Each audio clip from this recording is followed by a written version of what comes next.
Good day. This is Joe Sonona from Sonona Speaks Seminars, and this is Coffee Talk with the listing pros in real estate. And my guest this morning or this afternoon or wherever time you're looking at this is Lucas Heath Ferrin from Century 21 Post Realty in Syracuse, New York. How are you, Lucas? I'm doing well today.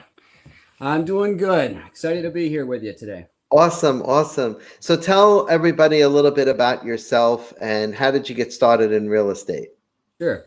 So my name is Lucas Ferrin. I am an agent out of the Syracuse area. I've been in real estate for just over 4 years with Century 21 Post Realty.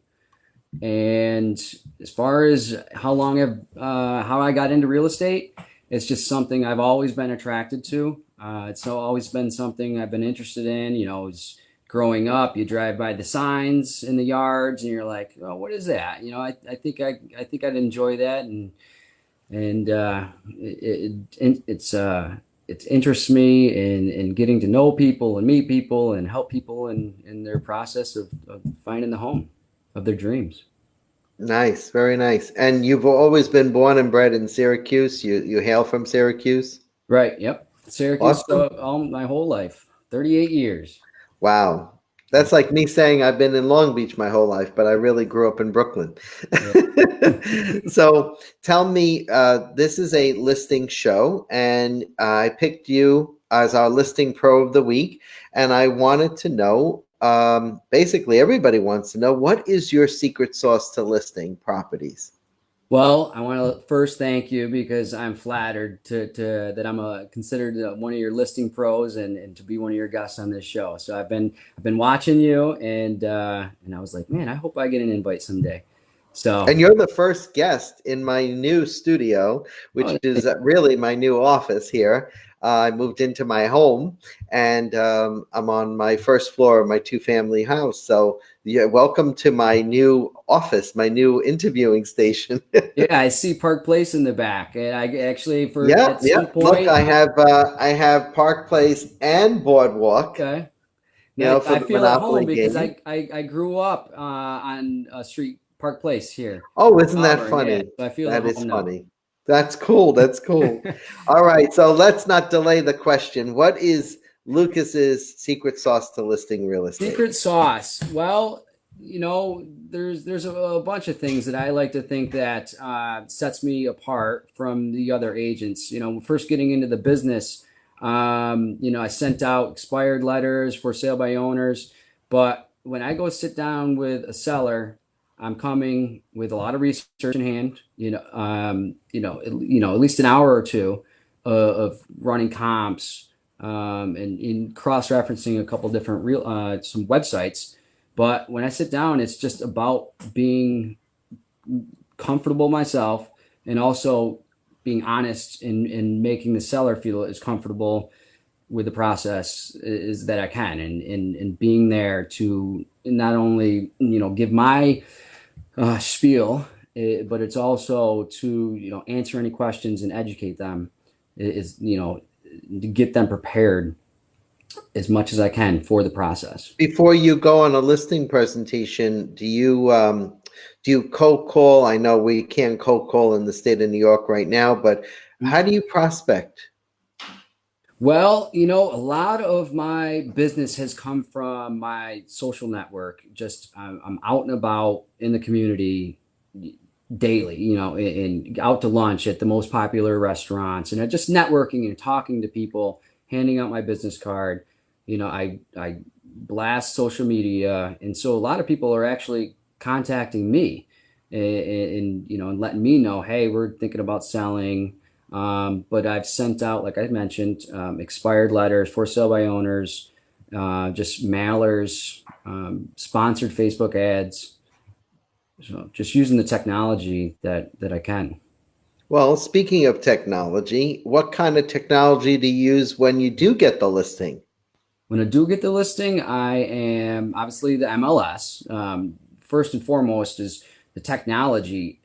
The pictures are worth a million words for the MLS listings. Right?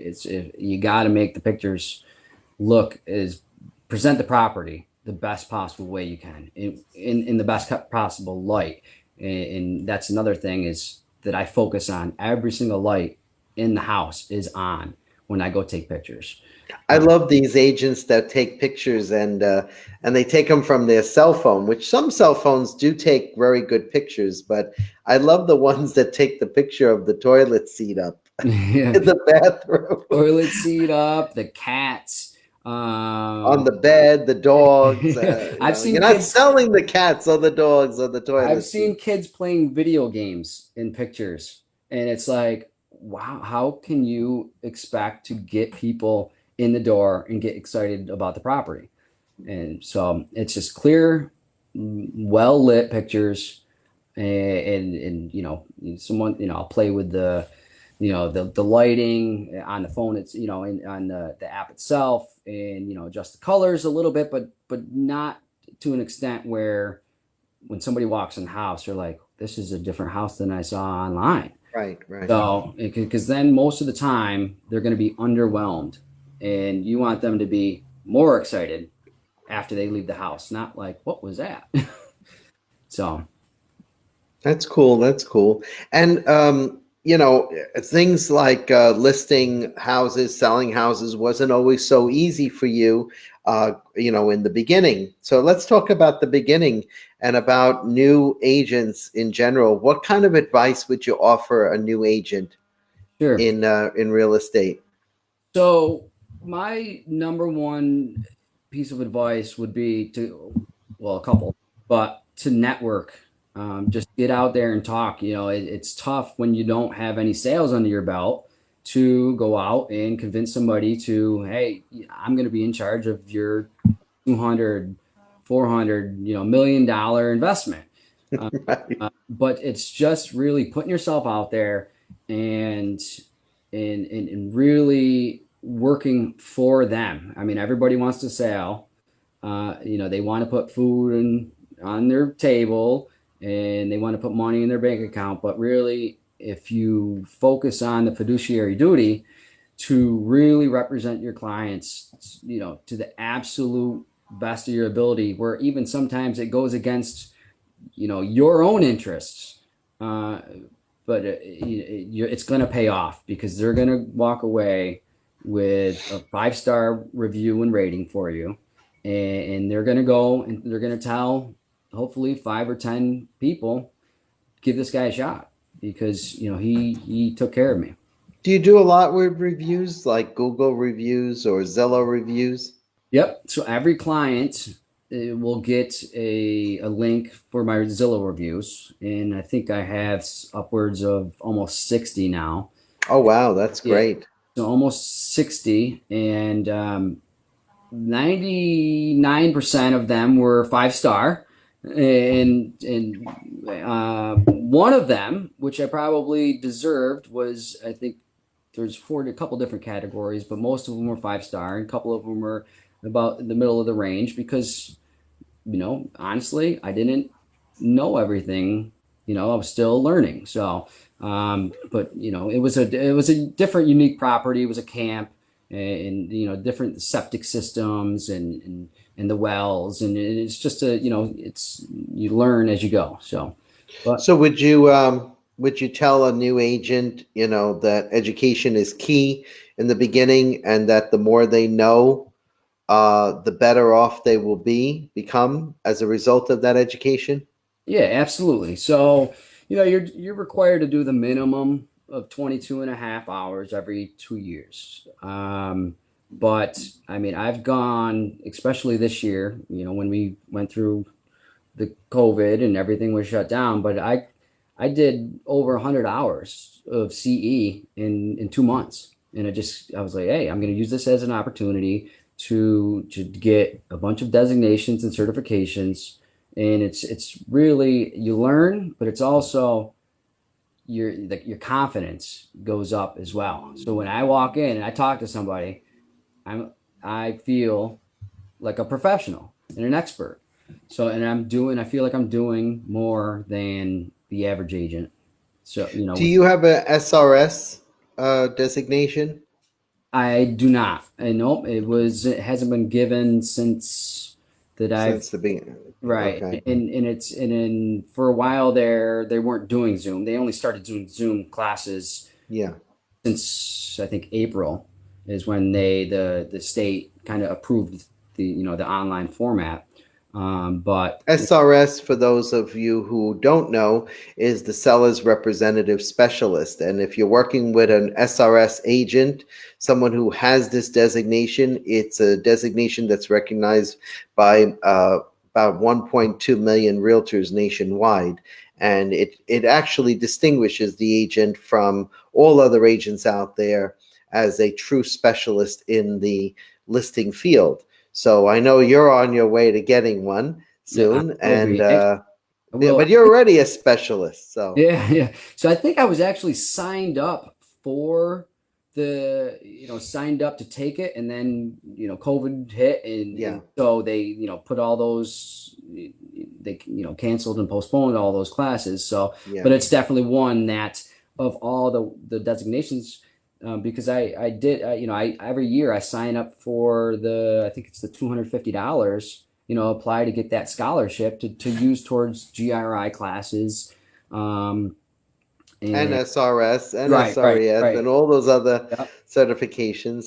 yep. Yeah, the education scholarship for realtors. For those realtors who are tuning in, the New York State Association has a scholarship that you can apply monies toward these courses, these classes. And it is just an application that's given out in July, and it's coming up now in December again for consideration in February. So get on it if you're a real estate agent.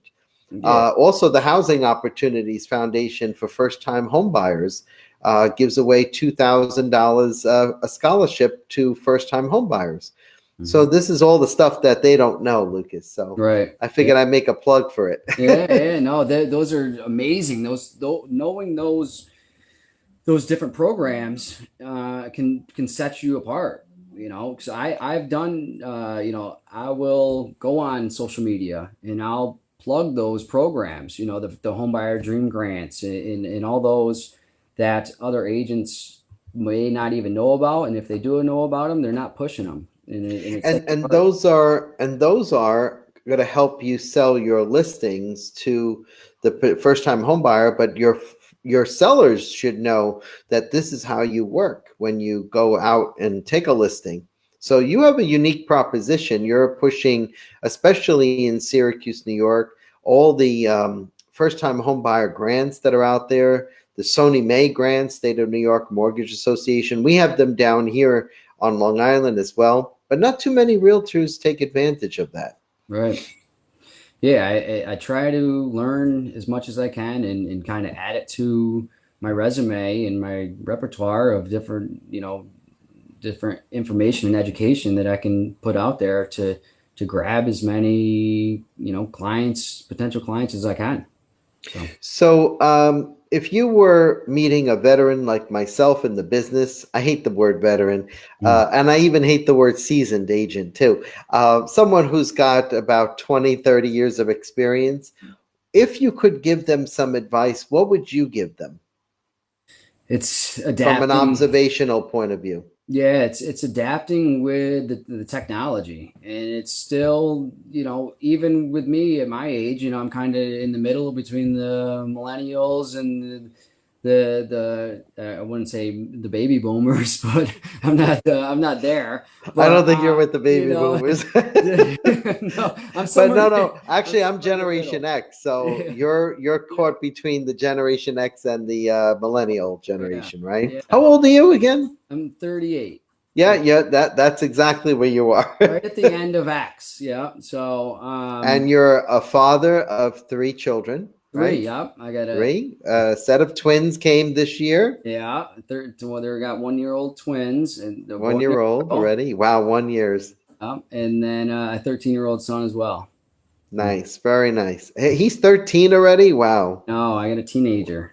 Wow, wow, wow, wow. Yeah. Lucky you. Yeah. Well, you're a very hardworking young man, and it goes to show you that little hard work never killed anybody, especially at our age. And and you're continue to persevere in your business, in your profession. So that's awesome. Good for you.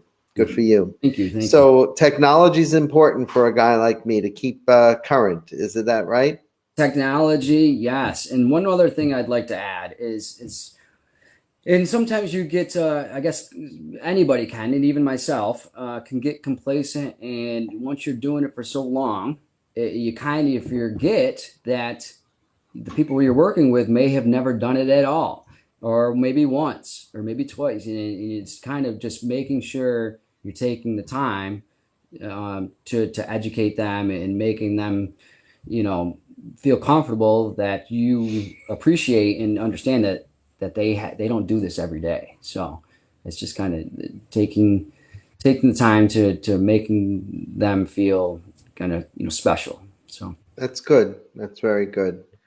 Well, we're at the almost at the end of this interview, but I want to ask you one more question. That is on the fiduciary duties of the relationships, the trust that we build with our clientele, especially when we list property. And this is a question I ask of all my guests on the show. If you had to pick one, and I know all of them are exceptionally important to our business, our culture, our foundation. But if you had to pick one in the acronym called OLD CAR, obedience, loyalty, disclosure, accountability, reasonable care, confidentiality, which one would you, Lucas Ferrin, pick and why? I'd have to say accountability, um, because you, as much as we want the process to go smooth. Sometimes we do still make mistakes, even if we're, you know, our first deal, or it could be our 500th deal or 1,000th. So, and if you do make a mistake or you drop the ball, it's owning up to it and not trying to point the fingers or pass the buck. And it's just, and it's finding the solutions, taking responsibility for everything you do in the deal, and just being accountable and you know, being accountable with the communication, because that's the number one, you know, complaint of clients is, you know, is not being reachable. So it's just, you know, staying on top of it and taking care of the client. Yeah, this is not a set it and forget it type of business where you can just put something on multiple listing, put a sign up there, and do some passive marketing. This Mhm. is a hands-on. If you're going to be a lister and you found this niche in your business, and I know some listing agents today that are getting a little bit more creative in accountability because they know that their clients are on social media. So they friend their clients on social Mhm. media so Mhm. their clients can see every step of the way what they're doing. I know some agents that are getting more creative with marketing and technology. And I do know some agents that have become silly, but silly in a good way of branding themselves to Mhm. get more clientele uh, to their repertoire, as you say, of listings. So I think accountability is a very good one, Mhm. and I think that keeps us on our toes. Um, any final thoughts you want to add to the program? Final thoughts. Not that I can think of. Just, you know, it's a tough What's business. your plan for the winter? Your winters start in August, but Yeah, up there. yeah. You know, they What's your do. plan? Do you do more prospecting up there now that Uh, comes the cold weather? yeah, you know, I come up with a game plan, set my goals for next year. You know, this year, geez, they went out of the window in March. It's like, oh, geez, what's going to happen here? But you know, set the goals. Just read. You know, take some CE, Right. and just kind of adapt and learn about some new technology, and just kind of still just, you know, still push, you know, information, you know, even if there's not a lot of you know, there's a dip in sales, but you know, you still gotta, you know, push out the information that's out there, the mortgage trends. And Well, this has certainly been a year of adaptation for us, hasn't it? Right. with COVID-19 disclosure forms, wearing masks throughout a showing or an open house, preparing a lot of the personal protection equipment at open houses. Yeah. More forms, fair housing forms came into our lives in June. Um, have you learned to adapt very well under the conditions that we're in? Yeah, yeah. I mean, just you have to. You got to do what you got to do, and because, like I said, it was tough, but we still have goals, and you still want to be successful in the business. So yeah, it's one of those things that you got to do, and you got to adapt, and find out what the rules are, and kind of ride the wave. How has COVID-19 changed or improved your communication skills with your clients? Well, up here we didn't have to do too many Zoom calls, but you can add that to it. But just it improved the communication. I mean, I felt like I had a pretty good handle on communication, anyways. So I mean, my phone is I'm always kind of reachable, and just staying on top of everything. Awesome, awesome. Well, listen, I want to thank you for being on Coffee Talk. You certainly are. In full disclosure to the audience, we met about, I want to say, about 2 years ago up in Albany. You won a scholarship to come and experience the whole being a guest of the New York State Association of Realtors. Right. And we certainly have become friends since. And I've watched your career grow, and I want to wish you all the best for 2021 Thank you. and more growth as you go into this business a little bit more deeper and and get as many listings as you can so that you can keep selling the American dream to those buyers, right? Right. You got a list to last. List to last. That is the name of a book that one of my friends and mentors wrote, List to Last. Mm. And I actually wrote a CE class for that called List to Last. So it's funny how you mentioned that. Yeah. But I hope to see you soon, and my friend, and I wish you continued success. And for those of you out there in real estate land, you can certainly refer Lucas Ferrin at Century 21 Post Realty in Syracuse, New York, for those buyers who are relocating up there, or for anyone relocating down to us. Hmm. Lucas is a great guy, and he'll be more than happy to help you. This is Joe Sonona coming to you with Sonona Speaks Seminars, and this has been another episode of Coffee Talk. Have a good day, everybody. All Thank right. you, Thank you. Lucas. Thank you. Okay, we stopped streaming. Oh, so how did I do? I You thought I did did great. okay. You did great. Yeah. All right. Yeah, because there was like, I don't know, two or three